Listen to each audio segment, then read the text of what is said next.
When discussing Goethe, one work is essential to mention: Faust. Goethe worked on the first part of his work Faust, which is the most quoted work in German literature and is considered one of the greatest works of world literature from the age of 21 until he was 57 years old. Part 2 was published in 1832, soon after Goethe's death. So it is clear that he worked on Faust for 60 years, almost his entire life. That's why Goethe is said to embody the full German language in Faust, as it existed from 1770 to 1830.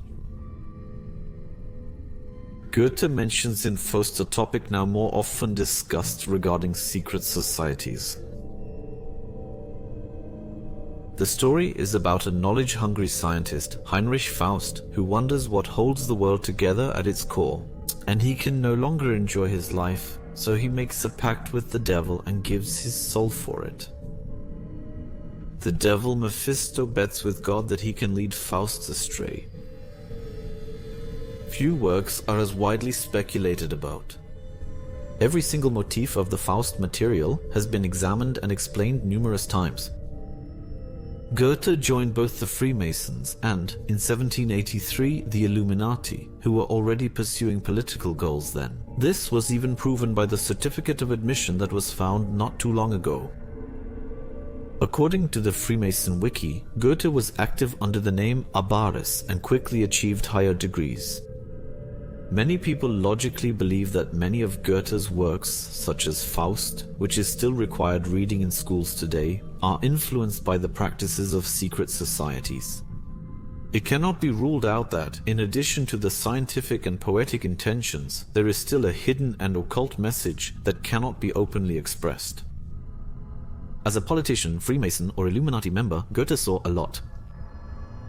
So what holds the world together at its core? Same topic as today. What happens to a scientist who gains a lot of knowledge but can't enjoy life? What happened to Goethe as a scientist, and in which direction did Goethe's life develop now? Gretchen's famous question, a key moment in Faust, is, "So, how do you feel about religion?" This question makes us think about how Goethe himself actually felt about it. At the Goethe Museum in Düsseldorf, you encounter his critical stance toward the Catholic Church, toward Catholicism's center. As I approached, striving to observe and grasp true nature and noble art with the purest mind, it appeared so vividly before my soul that all traces of original Christianity have vanished. Yes, when I imagine it in its purity as we see it in the Acts of the Apostles, I have to shudder. What kind of shapeless, even bizarre paganism now weighs upon those humble beginnings? In 2013, the Goethe Society in Weimar focused on Goethe's relationship with the world religions at a General Assembly.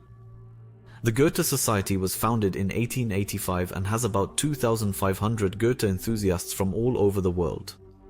Jochen Goels, president of the Goethe Society, shared extensive information on this topic. Goethe was raised Protestant, engaged deeply with Christianity, and knew the Bible very well.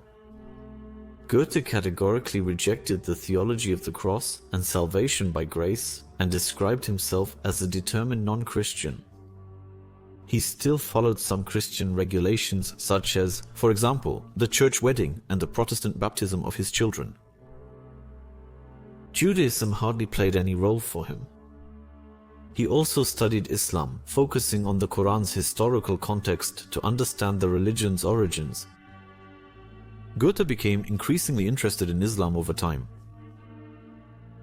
In 1814, Goethe read the German translation of the work Divan, written by the Persian poet and mystic Hafez, and was clearly fascinated by it. This resulted in the West Eastern Divan, which Goethe started in 1814 and is his largest poetry collection. The West Eastern Divan is seen as a German poetry masterpiece in the Islamic world. The work is divided into 12 books with titles such as the Book of Hafiz or the Book of the Cupbearer. Each has unique traits. New images of Hafiz were often adopted and intriguingly translated into German. But who was Hafiz? Goethe and Hafiz's interesting relationship can be analyzed in various ways. His real name was Muhammad Shamsuddin. People who have memorized the Quran are called Hafiz. Muhammad Shamsuddin was someone who had memorized the Quran. Goethe was so fascinated by Hafiz's poems that he immediately began working on the West Eastern Divan. One poem is about Hafiz and why he was called Muhammad Shamsuddin. Tell me, why did your people, the noble Hafiz, call you that? I will answer your question. Because in blessed memory I have been consecrated to the Quran, I keep its legacy unchanged, and I conduct myself so devoutly that neither I nor those with me are touched by the common evils of the day. I cherish the Prophet's word and seed, as is proper. That is why I was given the name. Hafiz, therefore, it seems to me, I would not gladly yield to you, because if we think like others, we will become like the others. And so, just like you, the one who has taken upon himself the glorious image of our holy books, just as the image of the Lord was imprinted on that cloth, your image pressed itself upon my quiet heart, refreshing me despite denial, hindrance, and loss, with the cheerful image of faith.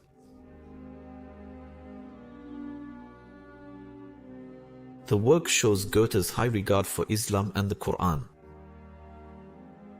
I saw with amazement and pleasure a peacock feather lying in the Quran. Welcome to the holy place, the earth's creation, greatest treasure. In you, as in the stars of heaven, is God's greatness. To learn in small things that he oversees the worlds, has set his eye here and thus adorned the light down, so that even kings hardly attempted to imitate the splendor of the bird. Rejoice humbly in your fame to be worthy of the sanctuary. For which I thank Allah greatly, that He has separated suffering and knowledge, otherwise one would have to despair. Every sick person knowing the illness as the doctor knows it. Annoying how everyone praises their own opinion in their case. If Islam means surrendering to God, then we all live and die in Islam. Based on the lecture by Hartmut Heinze in Berlin in 2016, according to the Goethe Society Erfurt, one can summarize quite a bit about Goethe and Islam. While the West was hostile toward the Orient, such a great personality showed interest in the other side. Just like Lessing, Leibniz and Herder, Goethe also strove for a fair assessment of Islam. While these thinkers also found enthusiasm in focusing on one God, what was it about Islam that especially fascinated Goethe? He was convinced that God reveals himself in nature and showed enthusiasm for the person from an early age. Muhammad, the Prophet, which inspired him for his drama project Muhammad. As a student, he already planned a play about the Prophet, but only the poem Muhammad's Song remained from it. His inclination toward determinism, which he first found in the philosophy of Spinoza, represented for him a reason for confidence and conscious submission to the will of God in Islam. Goethe did not deny suspicions he might be Muslim. Goethe appreciated the Quranic spiritual foundation and Islam's mystical dimension. In doing so, he also learned the Arabic script. The lyrical self of the West Eastern Divan is Muslim, and Muslim doctrines are presented. For example, Jesus felt purely and thought only of the one God in silence. Whoever made him into God himself offended his holy will. Therefore, what Muhammad achieved must also seem right. Only through the concept of the one did he conquer the whole world. Finally, another poem in which he, for example, uses the metaphor of wine, which is also a symbol among the Sufis for the intoxication of a dervish with the love of God. Whether the Quran is eternal, I do not ask about that. I believe it's the book of books out of Muslim duty, but that wine is eternal, I have no doubt about that. Or that it was created before the angels, perhaps that's not just poetry either. The drinker, however it may be, God looks fresher in the face.